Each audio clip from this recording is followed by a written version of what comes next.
Tuan, kami memohon maaf. Anda telah memperingatkan kami untuk berhati-hati, tetapi kami malah membuat kesalahan besar. Sebenarnya, Wang Hulu pun tidak tahu apa yang terjadi dan apa saja yang telah dia lakukan. Tetapi yang dia ingat, apa yang terjadi sebelum dia kehilangan kendali.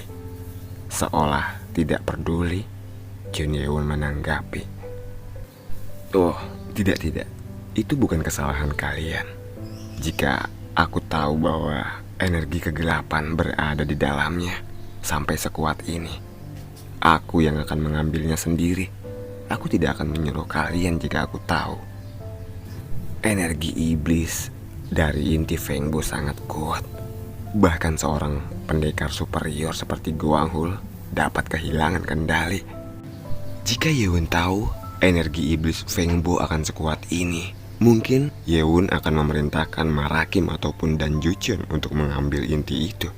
Namun, saat itu keduanya sedang tidak dalam posisi untuk dapat menerima perintah karena mereka masih menyembuhkan luka dalam mereka. Tapi Tuan, tetap saja kami harus berterima kasih kepada Anda. Hidup kami telah Anda selamatkan dan Anda telah mencegah kecelakaan besar. Terima kasih atas rahmat yang telah Anda tunjukkan. Terima kasih atas rahmat yang telah Anda tunjukkan, Tuanku.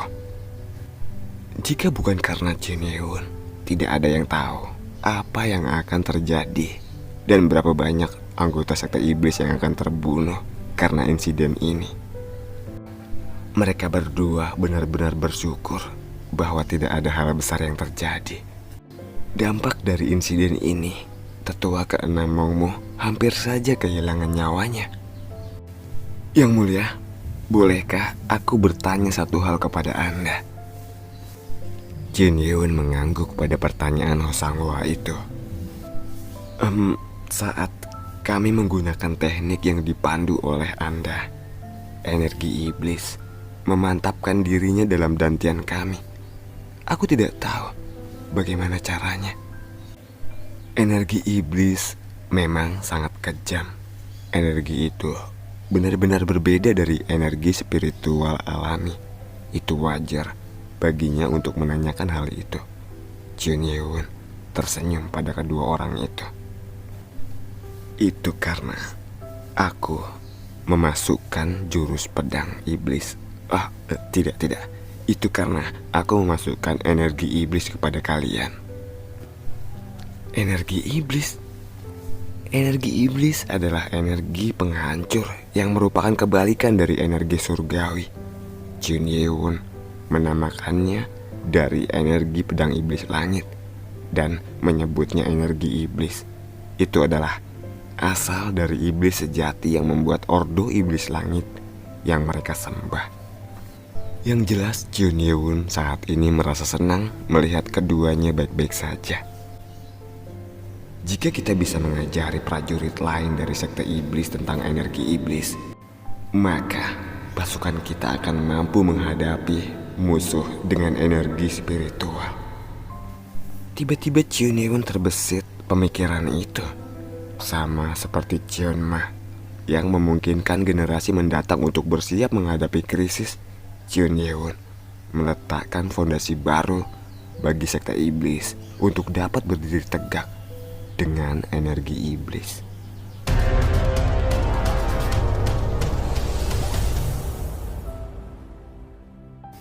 Waktu pun terus berlalu. Hari telah tiba dan kremasi jenazah yang dikumpulkan di dekat danau telah selesai. Hanya abu hitam yang terbakar yang tersisa. Para anggota sekte iblis memegang obor saat mereka turun dari gunung dalam satu barisan. Ini sudah malam. Kalian hati-hati saat berjalan.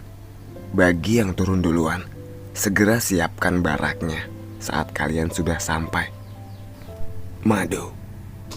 Di atas gunung Changbai, bau darah dan bau daging yang terbakar mengkontaminasi udara di sekitar. Itulah sebabnya mereka terpaksa turun gunung. Ada orang yang sedang melihat ke bawah gunung. Itu adalah Jun Ye-won dan Munko. Mereka terdiam sambil menyaksikan orang-orang sekte iblis menuruni gunung. Lalu, Jun Yeon bertanya dengan ekspresi bingung. "Bukankah kau tadi bilang bahwa ada hal yang ingin kau katakan? Katakan saja sekarang, Beb." Mereka telah menunggu yang lainnya untuk turun lebih dahulu. Itu karena Munko mengatakan bahwa dia ingin mengatakan sesuatu. Ketika Yeon menanyakan hal apa yang ingin Munko bicarakan, Munko mengatakan bahwa dia hanya ingin berbicara ketika hanya ada mereka berdua. "Ada apa, Beb? Cepat katakan, bukankah saat ini hanya ada tinggal kita berdua?" Mendengar pertanyaan Jun Yeon, wajah Munko memerah. Dia tidak mengerti mengapa. Munko hanya mampu menghela nafas besar lagi dan lagi, membersihkan tenggorokannya dan bernafas lagi untuk mengatakan ini. "Yang mulia, apa pendapat Anda tentang menjadi seorang ayah?" Jun Yeon mengerutkan kening pada pertanyaan yang mengejutkan itu. Menjadi seorang ayah? Jun Yeon merasa gugup. Dia merasa aneh dengan tingkah Munko saat menanyakan hal itu. Dia juga bingung dengan pertanyaan Munko, tetapi dia segera menyadari apa yang ingin Munko katakan. Jun Yeon segera menggenggam tangan Munko yang gemetar dan bertanya, "Munko, apakah kau..."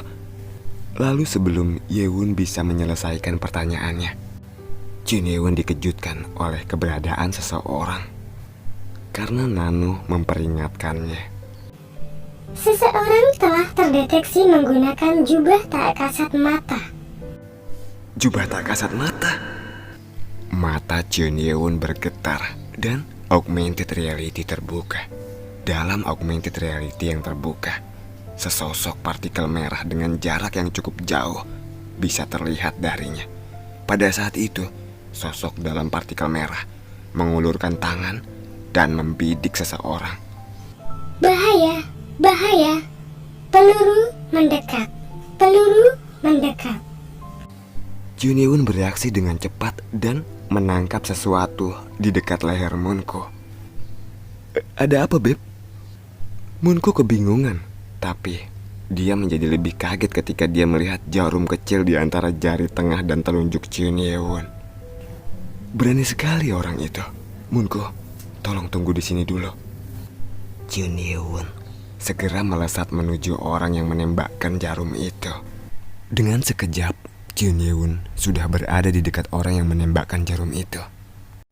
Dia segera mengulurkan tangannya seakan-akan ingin menarik sesuatu karena di sana tidak terlihat apapun. Jun Yeon hanya mampu merasakannya. Lalu area di mana tangannya terulur bergetar. "Keluar kau, tunjukkan dirimu." Tidak lama kemudian, seperti ruang dimensi retak, ada api biru meledak, mengungkapkan seseorang berada di sana. Itu adalah fenomena yang aneh bagi Jun Yeon. Orang itu ditangkap oleh tenaga dalam Jun Yeon. Dia terbatuk-batuk, seolah-olah bernafas menjadi sulit baginya. Bisakah kita berbicara dulu?" Mata Jun Yeon melebar saat dia menatap siapa orang itu. Dia adalah seorang pemuda berusia sekitar awal 30-an dengan pakaian unik yang tidak biasa dilihat di benua Jianghu di era ini. Dia adalah "Kau Cheon Isa?" Itu adalah Cheon Isa, keturunannya yang menyuntikkan mesin nano ke dalam tubuh Jun Yeon. Jun Yeon telah melihat video di dalam memori nano. Dia tidak mungkin tidak mengenalinya. Itu adalah Cheon Isa. Cheon Isa adalah seorang direktur di dalam perusahaan Sky Corporation miliknya. Apa mungkin semua informasi yang terkait dengan perusahaan kami yang dimasukkan ke dalam mesin nano adalah... Cheon Isa terlihat kebingungan. Dia terlihat seperti melakukan kesalahan. Chun Isa bingung karena dia sendiri yang berasal dari masa depan, bahkan tidak tahu apa yang direkam di dalam mesin nano. Menurut perkiraannya, saat dia menggunakan mesin waktu, dia ingin bertemu dengan Chun Yewon saat masih di Istana Es Laut Utara. Tapi ternyata Istana Es Laut Utara sedang dibangun dan Chun Yewon sudah tidak berada di sana. Itulah sebabnya pertemuan mereka agak sedikit tertunda. Karena dia agak kesulitan untuk melacak di mana keberadaan Chun Yewon sekarang. Dia hanya berhasil tiba di sini setelah ditangkap oleh mereka beberapa kali. Chun Isa juga heran mengapa Chun Yewon mengetahui identitasnya. Saat ini Chun Isa terkulai lemas dalam cengkraman Chun Yewon. Tolong lepaskan aku. Ketika Chun Yewon tahu siapa identitas orang itu, dia menahan diri untuk tidak meremukkan lehernya. Tapi dia tidak melepaskannya sepenuhnya. Meskipun Chun Isa adalah keturunannya, dia tidak tahu mengapa dia melakukan hal itu. Mengapa kau menyerang Munku? Hal itu benar-benar tidak termaafkan bagi Chun Yewon. Aku tidak menyerangnya. Aku hanya mencoba untuk membuatnya tertidur dengan senjata obat bius. Senjata obat bius? Lalu tidak lama kemudian, suara nano terdengar di telinga Chun Yewon. Hasil dari analisis itu dikenali sebagai jarum anestesi dari senjata api TG-3100. Di dalam bidang pandang augmented reality Chun Yewon, gambar jarum yang ditangkap Chun Yewon sebelumnya dan semua informasinya tertulis di sana. Pistol anestesi? Apa itu pistol? Chun Yewon mungkin mengerti apa arti dari anestesi. Artinya, tindakan atau produk yang dapat menyebabkan hilangnya kesadaran atau sensasi. Tapi, dia tidak tahu apa arti dari pistol. Itu adalah sebuah senjata yang dapat menembakkan sesuatu menggunakan bubuk mesiu yang meledak. Metodenya ada dalam sistem. Dengan penjelasannya itu, tampak jelas bahwa keturunannya ini bukanlah ingin untuk menyakiti Munku, tetapi hanya untuk menidurkannya.